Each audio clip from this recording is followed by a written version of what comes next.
Hi, everybody, and welcome to All Things Growing. This is our winter series, so it's essentially all things cooking. And again, we have our dear friend Michael Jubinsky from Stone Turtle Baking and Cooking School in Lyman, Maine.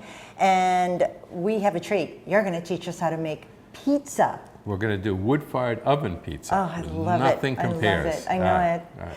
I'm so excited. And behind us is his French, the pignon. the pignon wood-fired oven. Right. And we're in his classroom, if you will, in Lyman, Maine. And Michael, just quickly, you do classes here. You do intensive 1 day, 2 day? Yeah, we do 1 day classes on specific bread kinds. Okay. We just did a pizza class. We do pizza, we make our own mozzarella cheese and make strombolis. Oh. Then we did an Italian bread class. We make a beautiful semolina bread, which when we get to the fair, the show, we will be making that with David At the Neufeld Home Garden at the Flower Home Garden Show. Show. Right, Yep. right. So and we do French breads, we do Italian breads, we do ciabatta, and then we do a couple of 2 day classes for people who have wood-fired ovens or think they might want one but don't want to commit to it until they see if it's worth it, and they come and do a 2 day class, and we do 19 hours in 2 days and start at noon on the first day. Really? So yeah, we pack it That's in. a long weekend for you. And then we eat, and eat. Yeah. Right. Well, the first thing you're going to do is roasted peppers? Right, we're going to roast some peppers. Okay. I never roast a whole pepper. I find out that when you take a whole pepper, in order to get it to char up, you have to actually heat the inside of it before the outside starts to char. So if I take and I cut the sides of the pepper off, I don't have all that seed stuff to deal with and the core and everything else. Okay. So they cook up a lot faster. And a little olive oil is always a wonderful thing. And shake it up. Look at that. Oh, and how could I forget? I know. My dear granddaughter, Remy Snowden, is here. She is Michael's sous chef. Right. And I hand you the tongs.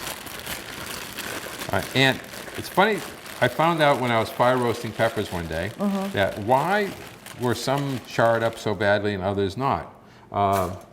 Colored peppers are generally ripe peppers, and ripe fruit has more sugar in it than unripe fruit. So when I go into the wood-fired oven, I try to segregate the ripe fruit because it's going to char up faster than the green. Well, and it's logical. Yeah, I know. It's like one of those duh moments. I mean, it's all going to cook anyway, but when I try to... But you can pull these off first, right? Exactly. When I was mixing them all up, it was sort of like the hunt and peck system. And singe the hair on the arms. Right, yeah. And there we go. Perfect. Excellent. All right. And we're going to slide that into the wood-fired oven. All right. And we have a little bit of fire, controlled fire. We don't need, the great Chicago fire going on in here. Right. We just need to keep it controlled. But the temperature in there, we were talking about that off camera. The temperature in there now is about 800, you said? The temperature in here is about 800 degrees along the back wall and probably about 650 on the floor. Okay, this is your handy dandy laser. Yeah, it's an infrared thermometer. It measures the surface temperature. So the back wall is 876 degrees. Wow. And the floor next to the pan is only 726 degrees. Wow. Yeah, I know, it's cold almost. Yeah. So that's Look at that. So we're over 700 on the floor. Whew. And we put those in, and I put them in fairly deep and try to get them where the maximum heat is. And it takes like 3 or 4 minutes for those to char up. And the nice thing about it was when they come out, we'll pop them right into a stainless steel bowl, cover with some aluminum foil, and they'll steam. And if you char them up enough, I mean, they have to be black, truly black, not just a little blip bubbles on it, but black. Okay. And you put them in there, leave them set for about 10 or 15 minutes in there covered, and you can slip the skins off with a paper towel. Oh, I see. Don't you can need just a knife. slide them up. Yeah. Yeah, and if a little bit of char stays on it, it just adds to the flavor. But So if I were to do this in my oven at home, an electric oven, put the temp rack up high, high, close to your broiler. Okay. Cut the sides off your peppers. Okay. Run with a little olive oil, and put them on cookie sheet with a wire rack on it. So you want to get them up above so that any air oil circular, yeah. and any oil will drip down on it. That's Okay. why I have the aluminum foil underneath it. Just if it gets messy, I can just throw it away. Yeah, yeah. But you want to get it high and close to the heat source as you can. And it's on bake. It's not on That's broil. on broil. It's on broil? On broil, yeah, yeah. On I've broil. had many ill-fated Yeah. experiment on broil. Just pay attention. Yeah, and That's what I have to do. I know. Just pay attention. Now let's pull this out because I can hear it sizzling, and they're just starting to get a Just little bit of starting to bubbles bubble, on it. yep. So we'll put that back in. These are back too far. We'll get them in closer. They do get hot after a while, you know. Yeah. And it's only been a minute. I know. The olive oil helps to char them up. The wood-fired oven is interesting where you have conductive heat, which is the pan in contact with the floor, and you have convective heat, which is the air around it. And then because of the hot brickwork, the stonework, you have radiant energy. So there's 3 different kinds of heat going on at the same time in the wood-fired oven, where you don't usually have that in your household oven. Usually it's just convective, the airflow moving around it, because there's very little contact with the wire grates on it, and then there's no real radiant energy in a household oven. So this gets you 3 different sources of energy all going at the same time. Okay. So things can go pretty fast in it. It's like the broiler with turbo. So. Whoa, that's coming So now along. we're starting to get a little blistering on it. So, and your goal is to get them so they're black I want them black, absolutely black. Right. And without going into the fire state. without going into the fire state, exactly.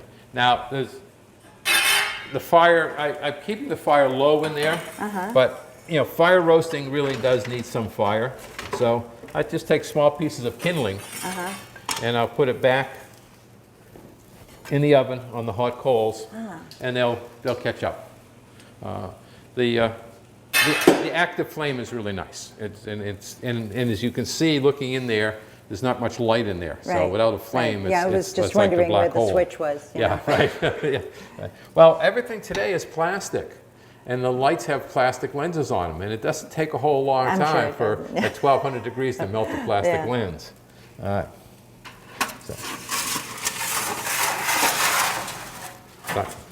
Now I can hear the sizzle going. Yep, we can hear. So, Michael, tell me a little bit about this. The beautiful. It's absolutely gorgeous. Oh, the internal core came from France. It's cast in France by Pagnol Company, and the same quarry that they used to get the clay for this has been used since Roman times. So it's a very historical type of thing. It's called terre blanche, the white Terre earth. Blanche, white Right. earth, okay. And then when they built it, I had them put 6 more inches of ground refractory and mortar on top of that to give me And 12 this inches. is it right here? 12 inches of thermal mass, and then on top of that, there's a blanket of about 3 inches of mineral wool for insulation, and then a local mason named Mike Hogue built the shell on top of it, Okay. and stuccoed it for us. After 3 days of firing, if you put your hand on the outside, it's barely 10 degrees warmer I know. than room temperature. Right now, there's actually no difference at all. I know. Right. And that's what Yeah. struck me as just Right. amazing that all of the heat is They inside stayed in here. there. And if the door is on, there's virtually nothing escaping. I mean, keeping the door off so we can keep monitoring what's going on in there. Now, this is a commercial grade, and people actually have these made for the home, Right. for themselves. Yep, they do. Now the kindling caught on back there, so. Okay, so they'll be, so oh, you can see them sizzling. Yeah, we'll get a lot more energy now going in Yeah. there. Now, yeah, this size is what they call the 120, 120 centimeters, which is 48 inches in Okay. diameter. It's not only a little big, it's way big for home use. Because we have the school, we can get 20 loaves of bread in there. I have 10 students, they do 2 loaves of bread. If I'm really good on my peel and loading, I can get 22, but generally 20 is easy. And so I can get everybody's bread in here, and they go home with 2 loaves of wood-fired oven made bread. Household, you want something in about the 32 to 36 inch range, not Okay. much bigger than that, because any smaller than that, you can only get one pizza at a time. So if you have a couple of people over, Right. you know, it's forever to get the pizzas done. Right. What's the weight? I mean, Substantial. well, I guess I'm asking, maybe you don't know, but in a home, if it's down to 32, I mean, generally speaking, are we looking at 1,000 pounds, more than that? Probably a little bit more than that. Most of the smaller ones, they come on a steel frame that you can just plunk them down, and it just takes some minor reinforcement of your floor, but not huge. It's not a huge This, process. on the other hand, is like massive. Well, we're not running cooking schools. Right, there, so. right. And a lot of them, you know, a lot of them now are doing them. Whoa! Look at that. Look at that. So it kicked up that flame in the back a bit, and you can see how it really accelerated the char. So we're going to leave it in just a tad more. Okay. I want a black. And and I'm trying not to put too much wood in at any one time, because when we do our pizza, if we get up over 750 degrees on the floor, the pizzas burn like that. Oh, do they? Okay. You have to be so on top of it to not burn it. A lot of places you go to that have wood-fired ovens or are stressing the Neapolitan-style pizza or something, well, they turn out pizzas that are just charred beyond belief. And they try to tell you, well, that's the way it's supposed to be. Burnt food is burnt food. Yeah. So now I have a stone, and I know when in the other program that we did on bread baking, right.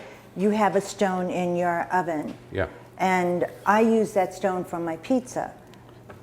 Perfect Is for it? pizza. Yeah, absolutely. Okay. Because you can't get to 750 degrees in your household oven. The No. most you can get is 550. 550, if you're that's lucky. exactly, yeah. Right. Yeah. So that stone, preheat your stone, because if it's fairly thick, you have to preheat it for about 40 minutes. Okay. Until it's completely evenly at 550. Okay.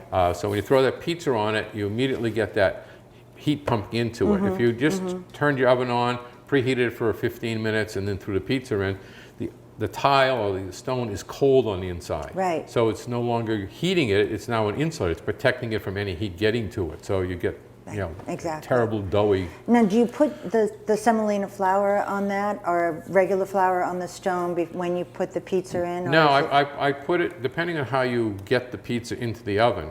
If you don't have a peel, you can use the back of a cookie sheet and put a little cornmeal on it. Right. For a household oven, cornmeal is fine. Yeah. But for a wood-fired oven, because the temperatures are so much hotter, look at that. Oh, look at Remy, that. we need your expertise. Come on over. Why don't you stand over there and take those and put them into the bowl, please. All right. So we now have steamed. We have steamed, Roasted peppers. roasted and charred peppers. All right. This is the big reveal, right? Ta-da! Whoa, and they are. Look at that. Look at that. Now, Yeah, you get that? and Those are charred. they are charred, but just simply with a paper towel, You just look at that. peels right off. All right? I mean, if you want, you certainly can use the knife to pull it off. Yep. And a little bit of char on the edges. Just We adds- leave. just adds It character. adds character. Yeah. That's right. This is a relatively thin pepper for a red pepper. Okay. So we have our peppers all sliced right? up. Yep. And, And- we'll use those with our pizza. Okay. And, now we yeah. have some more seasonings over here that maybe, Bob, you could, these are the seasonings, toppings, I mean? toppings. Yeah, we have some shredded mozzarella that I mixed with some Asiago cheese. It just gives a little more flavor. Yeah. Some sweet Italian sausage that cooked up and then chopped. And some dry salami that we chopped, and Kalamata olives, and fresh basil. And then those are a combination of caramelized onions and fire roasted peppers, and a marinara sauce. And then isn't it interesting you use a marinara Yeah. sauce as a pizza sauce? Oh, it's most flavorful. Yeah, why not? Yeah. And then we have some for grated cheese. That's some Parmesan, Grana Padano, Padano? Yeah. Padano. Padana. Is that kind of like a cross between a Romano and a Parmigiano? No, it's a Parmesan. It's a Parmesan. It's just a different region. That's all. Really? Yeah. Okay. Right. And this is worth its weight in gold. Microplane. Microplane, Absolutely. yeah. Every house should have one of these. What we're going to do is we're going to brush it. We're going to brush it to get rid of the ash. Right now on the floor it's 625, 650, 665 back there. So I like it in the 675 to 725 range. Okay. Any harder than 725, you have a hard time controlling it. You have to be very, very attentive, otherwise you burn it. Okay. So I'm taking a brass brush. Okay. Because we don't want to gouge up the tiles. So brass is relatively soft. And I'm brushing the embers that were left, the small stuff, and the ash off to one side. Because the ash on the bottom of any product doesn't taste good. That's just not pleasant. So, but there's still a fine layer of ash on there. So we have a cotton mop. Oh my goodness. And you don't put water on a wood-fired oven, but you can put a damp mop on it because it'll turn to steam right away. And it won't crack the tile? Won't crack the tile, no. Now, you can see how wet and sticky that is? Yes. All right. So this is that wet, sticky dough. Now, when did you make this piece of dough? I made this last night. Yeah. Right. I found out from an old Italian baker years ago that what they did at the baking shop is all night they baked. 4 to 6 o'clock, they loaded trucks and it went off to their wholesale accounts. Dough they had left over or made in excess, they stuck in their refrigeration units. And about 3 o'clock, they took it out and they made pizza with it. So what we used to get for pizza from the Italian bakery was Italian bread. Until all the instant pizza places came along. That's traditionally what it was. Yeah. So this is really a version of our semolina Italian bread dough. You can see the nice golden hue to it. It's beautiful looking, yeah. Right, and for the pizza, we just take our fingers and the thumbs and make a little rim around the outside of it, right? And let it hang down. As you can see it starting to elongate, and that's just gravity. And it stretches down. You can pat it out to the center, from the center now to the edge. I see the gluten little air bubbles air there. bubbles. And that, when you get the really thin membrane, it shows that the gluten is pretty well developed. So we have a lot of elasticity. Okay. And that's about how big this is going to be? Oh, this can be a 12-inch pie. An 8-inch piece of dough can make a 12-inch pizza, right? Okay. 10 inches is good for most people. I had one lady who actually worked in a New York pizza parlor for a number of years, and she could get a 14-inch pie out of a 8-ounce piece. I mean, Well, she as my was husband really will good. tell you, I'm a fierce pizza snob. Yeah. And being Italian and going to the North End in Boston, Oh, I you know. just never had pizza like that up here. Well, See- I mean, see I'm if- sure there are now, but Not a whole lot, I'll tell you. Yeah. and so I've always wanted to learn how to make it's all in the dough. It's all in the dough. It's all You in can the put dough. all kinds of toppings on it, but to me, it's all about the dough. Now, I'm just using the back of my hands, my I'm knuckles, watching it, yeah. and keeping to the edges. gently. And just gently moving it around. And Point. When you have a ring, take the ring off. Right. Yeah, absolutely. I had one lady when we were doing a really wet dough, and I told them all to take their wedding rings and engagement rings off, and the lady didn't. And I guess the points were not secure. And when she got done kneading the dough, she had no diamond left in her ring. Shut the door. Really? Yeah. That was an expensive class for her. Well, it was in her dough. So when we just spread it out and we eventually feel it, and we found found it? it. Oh Yeah. yeah, right. Now, do you use a rolling pin? You can. It depends on what It you're doesn't- comfortable it with. doesn't- okay. You lose some of the edge, Okay. but I'll tell you, if you don't put toppings out to the edge, the edge will bubble up very nicely on this kind of a dough. Right. This dough is really very extensible at this stage. And I'm just going slow. You just keep going around Yeah, slow, right. and it makes its own sort of concentric circle. Yep. Yeah. And Beautiful. you can spin it if you want. Do you want to spin? Do you spin it? Yeah. Go for it. You want to try it? Go ahead. Okay, It's okay, yours. It's your all right. dough. There you go. Oh, let me take off my rings though. I don't want to be like that lady. Yeah. There, hold on. Do you want me to hold them for you? Sure, honey. There you go. Thank you. Okay. There you go. All right. Okay. My family physician, his family used to own a pizza place. And I asked him if he ever tossed dough or spun it. Whoa. And he said, Getting there. He said, yeah. I says, when? He says, when a good-looking girl showed up. Okay. Okay, that's as good as I'm going to get, yeah. The technique of spinning, Show me. let's get a little thin here. So Yeah. we'll do the next one, we'll spin Okay, it. all right. But that's almost a 12-inch pie. This is a 12-inch peel. Mm-hmm. We'll take a little semolina and put it on the peel, because this is the only thing that's going to keep it from sticking. And before we put, there we go. Mm-hmm. And before we put any toppings on it, put it on the peel. Okay. Professional pizza places use a lot of flour on the table, and they can take the metal peel and slide it right underneath it. And this is, for people who aren't experienced in doing pizza, this is really a much safer and easier way to do it. And as long as you can just put this on, well, at home I would just put this on my stone. you can put it on, no, your stone's in the oven, so Yes. you're gonna be putting it on the back of a cookie sheet or on a peel at home. Okay, Like all right. that, If you and didn't have one of if these. you didn't have the peel. Yeah, The I guess back- what I was saying yeah. is my stone would be in the oven, you would Right. just take it and slide it right onto the stone if you. Right. Yeah. Yeah. Okay. This stone, that stone, the stone in your oven and stone here, pretty much the same. Okay. All right. Now that we have it on the peel, or you Okay. can put it on the back of a cookie sheet with some, if you're at home, some cornmeal Cornmeal, would be good. okay. All right. So, and then we take some sauce.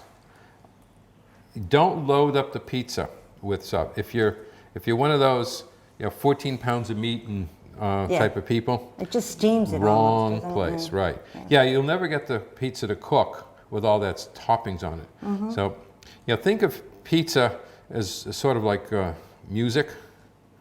You want to have flavor notes. You don't have to have the whole orchestra in your mouth every bite, but in every piece of pizza that you have, you want to get some of the onion, some of the olives, some of the salami, some of the, so if you don't get everything in every bite, it's sort of like the next bite's going to be an adventure. You don't know what's going to happen next.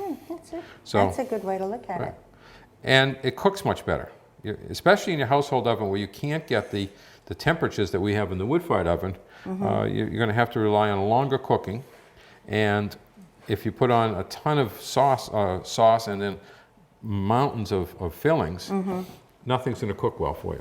Interesting. So, and if there's not And I am guilty of that because I love loading my pizza up. But what happens, in the middle, right, it's moist, it's Moist. soggy. it's gummy. Yeah. Yeah. So do you put any oil on the outside of this? You can put some olive crisp it oil up? on it. In the wood-fired oven, I don't, but on your household oven, you might want to do Yeah. that. Do some garlic-infused oil or Oh, good idea. rosemary-infused oil. Yeah. Most of us can keep a rosemary plant, alive at least until March. Yeah. Well, I so- see. I'll have Bob take a picture of yours over there. This is my second year with my rosemary plant. Yeah, same here with that rosemary plant. It's our Yeah. second year, and I can't wait to get it outside because you can get it outside a little bit early. Right. But I love having Yeah. it around. It's great at the holidays. I just walk by it and just grab the leaves and just rub my hands on it. Yeah. And it smells great for a while. Now, I don't care if you put toppings on top of cheese or cheese on Yeah, I was top of it. watching Doesn't you doesn't do make that. any It doesn't difference to matter, me. The yeah. oven doesn't care. Yeah. It really doesn't. Yeah. So, Yeah, we used to, my father and his family would make pizza pies. And it's such a long time ago now, but it was filled, it had ricotta cheese in Yeah. it. And all different kinds of cheeses. and we make occasionally something called a torte rustica, and it doesn't take much of this Parmesan to really kick it up. Yeah, and we do the same thing. We do it in like a pie plate, and put a layer of pizza dough in, and then a little bit of tomato paste on the bottom, not marinara sauce because it's too wet, but a little paste just to get that hit of tomato, and some ricotta cheese mixed with an egg as a binder. it binds, and then, yeah. and usually in the ricotta I put some Italian spices, some oregano, some basil, some garlic, thymes, yeah. and then some hot capicola on top of that. And some I'm salami. rushing home, I'm going to try that one. Some salami, or if you can get the really good stuff, The- the yeah, salumi. really good, yeah, salumi. Salumi. Now, this goes into our oven, fairly deep into it. Okay. I see you've cleaned that way back I there. cleaned it all the way back. Pretty much from this point over is all Okay. been cleaned off. Okay. So I'll bring it farther back where Okay. the most heat is retained. And when you put your pizza in, you just bring it to where you want it and pull the peel out from underneath it. You don't push the pizza off, you pull the peel out. Oh, show me what you mean. So you go back here Yeah. and give it a little jiggle and pull. Oh, okay. And then tap it off to the side and we're done. And we'll get our pizza peel. And how long does it take, Michael? Well, at about 750 degrees, it takes about 2.5 to 3 minutes. Poke Right it. in Just there? go right around. You see those bubbles? The bubbles will burn pretty graphically. There you go. That's good. And Look at that. because the rest of the pizza has wet dough behind the skin, but where the bubble is, there's nothing there but air. But air. So that it will burn. Burns. So, It's only logical, right. yeah. Look at that. Right. Oh, it looks gorgeous. And if you want to, in the wood-fired oven, the nice thing about it is if you want to really give the top an extra hit of heat, if you hold it up, the hottest part of the oven is up above the door in the dome. So it's So almost like it's you're putting under the broiling boiler. it on Right, top exactly, of it. yeah. That go. looks awesome. Good. That's about Just the all. way I like it. Yeah. Just the way I like And it. then just to get a little bit hit, 1, 2, 3, 4, 5, 6, 7, 8, I love it. 9, and 10. Oh, And you can almost hear it sizzle. yes. All right. And there's some fresh basil on the table, Carla. If you would grab the fresh basil and we'll just sprinkle it right on top. I'm happy You get to. that hit of fresh basil. There's nothing like it. Oh, and the fragrance from it. Whoops, that might be too much. Just sprinkle it all over. So, wow, just like magic. Look at Look at that. that. Is that neat? That is beautiful. And take a look at the crust. Look at that. Beautiful. It's like a North End pizza. I know. I should have worn my modern pastry T-shirt. You should have. I know. Oh, my word. Talk about a fabulous place to go. You can do it with a pizza wheel. You don't want one of those little 2-inch pizza wheels. Yeah, I know. I have one Useless. of those. You want to get something Useless, big. yeah. But this is a pizza cutter. And I had this sharpened at a knife shop. It wasn't very sharp when I bought it. Right. So I took it to a knife shop and had them sharpen it so it really is a knife. And the beauty of this is if it's an exaggerated rocking motion, almost like a mezzaluna. A who? The mezzaluna, those cutters that they used to chop Italian parsley and stuff with. Oh, okay. Yeah. That's So- what they are called. All but opening the wine and beer and we're all set. I'm all for that too. Again, I just don't know how to thank you. It's been such a great learning experience. It really, really has. I've enjoyed it tremendously, and I hope everybody has enjoyed it as well. Michael, again, will have his recipes online on his website, which we will post, and on our website, which is we will post also. And I want to thank you, Michael Jubinsky from Stone Turtle Baking, and my beautiful granddaughter, Remy. Thank you for being such an awesome sous chef. Yeah, thank you, sous chef. And thank you, everybody, and we'll see you next time on All Things Growing. Bye now.